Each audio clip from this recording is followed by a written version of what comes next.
Hello everyone, welcome to Coding Name. Today we will learn about assignment operators. Basically it is used to assign values to different variables. Like this, take a variable x and let's use assignment operator. This is our assignment operator. Let's assign it a value 10. 10 here is the integer value.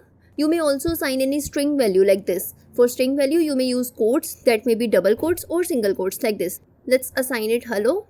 This is a string value. You may also assign any float value like this. Let's remove it and let's assign 5.4. This is a float value.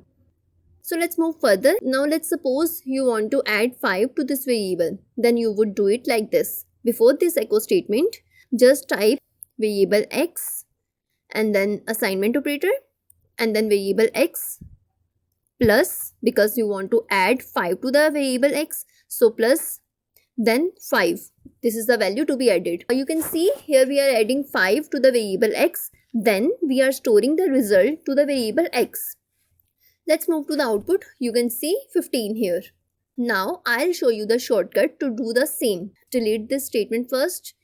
Type variable x and then you want to add 5. So you will use add and assign like this. And then the value to be added. So type 5 here. Here you are adding 5 to the variable x and then assigning this value to the same variable, that is variable x. So let's move to its output. You can see 15 here. Similarly, you can use subtract and assignment operator like this. Change it to minus sign. And you can see the output here 5, which is variable x minus 5, that is 10 minus 5 is equals to 5.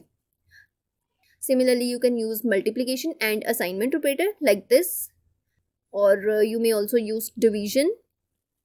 In the last, you may also use modulus operator like this.